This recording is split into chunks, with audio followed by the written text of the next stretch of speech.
How's it going, everybody? Today I'm going to be reviewing the 2016 RZR Turbo.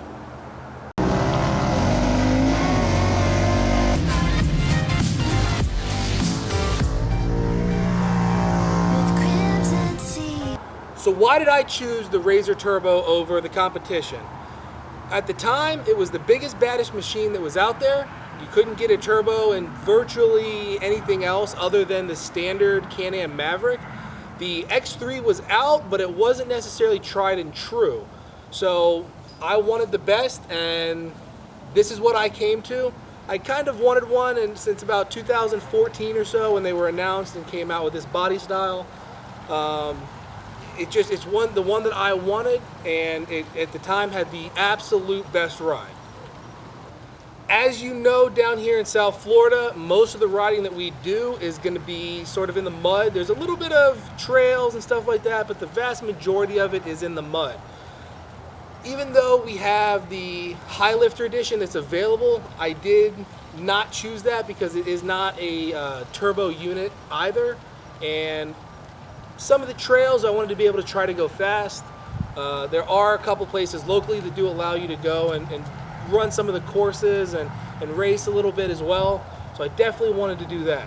So I've had the machine a little over a year. In that time, I've put just under 100 hours on it, which sort of does fall in line with Polaris's expectations when they give you the maintenance schedule. So in the last 100 hours that I've had this unit, I have done everything from trails, a little bit of track.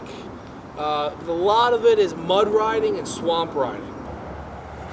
So to compete and do some of the swamp riding that we do, the water does get a little bit deep, and I wanted to make sure that the unit had plenty of fresh air coming in, that they didn't have to worry about swamping anything. So I did add a snorkel to it as well. Going through some of the mud, the first thing that really aggravated me was the fact that there were no lower doors on the machine. Whenever you go through mud, anything that stuck to the tires at all, even dust, as dust would kick up on the road, it would come right inside the door itself. Now the problem with that, I would love to ride without doors, but the problem is that when it would go in, if you're the passenger or the driver, it didn't matter, it goes right and shoots you, if you're wearing a t-shirt, right into the armpit.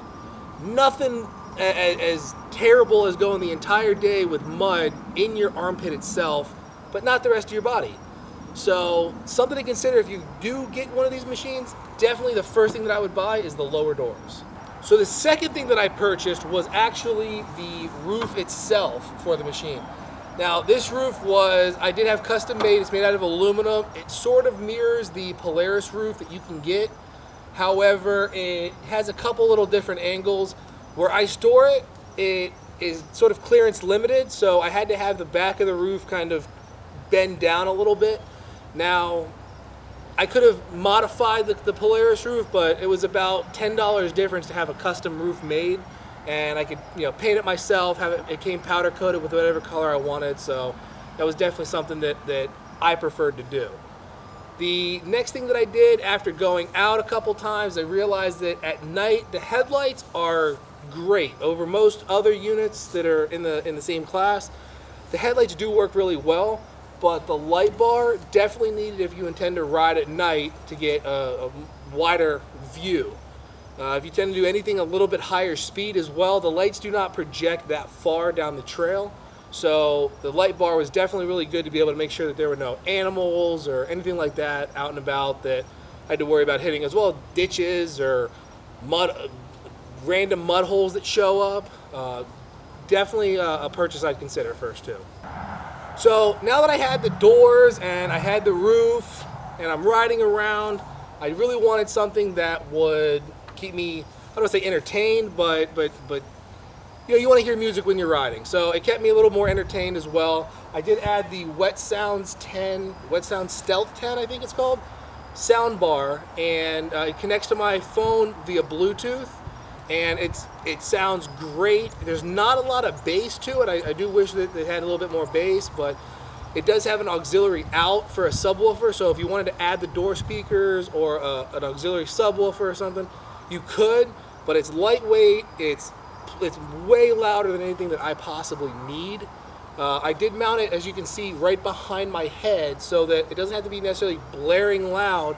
I can still hear it even when I'm ripping down the trail, which is great.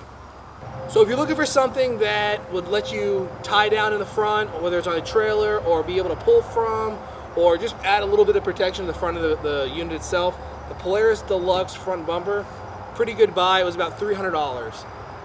And I know that if you were to hit something, that there's these plastics, they pop off pretty easily, and I can almost guarantee that they're a lot more than $300, so it's a little bit of insurance as well. So the last thing that I did to my RZR was add a little bit of dry storage, because after the hurricanes came to South Florida about 3 months ago now, we noticed that obviously you have a lot more rain, so a lot of the places that we go and ride were, they just got about 8 inches of water, I think. So they raised up a whole heck of a lot, and I found a need that I really wanted to make sure that my phone was staying dry, my truck keys, if we're off, way off trail, I want to make sure I have my truck keys on me, and anything else that I wanted to put and have just a little bit of secure dry storage that was kind of right there. The glove box itself is huge, but I don't really trust it 100% to make sure that everything stays dry. There's a little cubby hole behind in the center console, sort of behind a plastic screen where you're supposed to be able to fit your phone, that I don't think anyone can ever fit their phone. There's supposed to be some storage behind there, but as soon as that gets a little bit wet, there's a hole in the bottom, it fills with water. Anything that's in there will get completely destroyed. So I did add it. I used a basic ammo can, and all I did was I took the ammo can, purchased from, I think it was Tractor Supply, drilled a couple of holes in it, bought a bolt, rubber grommets, washers, and I just layered them with a spacer so that it was actually up, but I bolted it here to the center console itself, just so that I had something that I could use and I could be 100% sure that this was completely dry. I went over some of the things that I really like about the RZR Turbo. As you can see here, there's a video of me racing Jerome in his Can-Am 1000. It's actually one of the other units that I was considering purchasing at the same time. And as you can see, he can't even keep up. There's no way he could, if his life depended on it, he couldn't have got out and pushed it any faster. It's quick, so I really enjoy that portion of it. Something else that I love about this bike, it does not really get stuck. It's got so much power, even with the big horns, no mud tires, 99% of what I can go through, it's got enough power just to muscle it and rip through. If it can't get through but by stopping in the middle of it and has to get pulled out, I'll hit it again with a little more speed. It's got the torque to clear the wheels out, just get right through anything that I want to get through.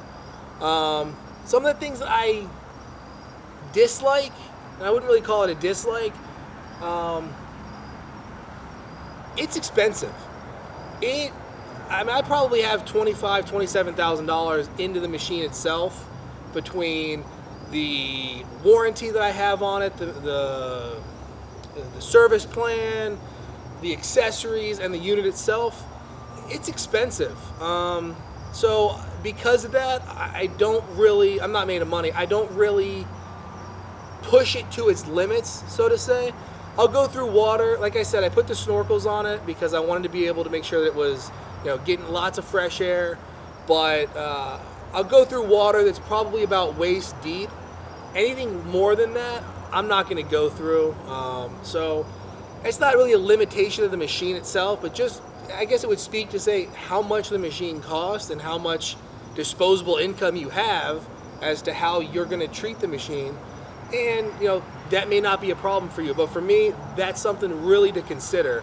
I could have gone and spent $5,000, $6,000, $10,000 less and not gotten the turbo, maybe gotten a 900, and it may not be something that I consider as much. So it really depends on what kind of riding you're going to do, but it's really something to take into consideration. If I could choose, if I was sitting in the dealership and I could choose between this right now and what was available at the time, would I do it over again? Absolutely. Like I said, I was considering getting the Maverick 1000 non-turbo, or this one, or a high lifter that was there as well. I chose this. The high lifter is still available. My buddy bought the Can-Am, and hopefully we'll be doing a review of that a little bit sooner as well. But I'm definitely happy with the machine that I purchased, and yeah, I would do it again. Given what's available now, the Polaris has released the Dynamics. Would I get that over this? Probably not. And the reason why is just based on how we ride, right? We're riding in water and mud and swamp most of the time, and that technology, it's just one more thing to kind of break. Not that I think it's probably well engineered. I don't think it's necessarily going to break, but it's one more piece of technology, and technology is going to be the first thing that fails when you're out in the middle of the woods. The ride would be a little bit nicer, possibly, but you know, you can adjust these shocks to be firm or soft depending on your ride conditions as well. Thank you everybody for watching. I hope you enjoyed. Please don't forget, if you liked the video, give it a thumbs up. Comment, subscribe. If you didn't like it, give us a thumbs down. Tell me I'm ugly and my camo jacket looks stupid. Whatever it is, just let us know what you think so that we can keep trying to get you some good content, better content, and see what you guys want to see. Thank you very much. Have a good night.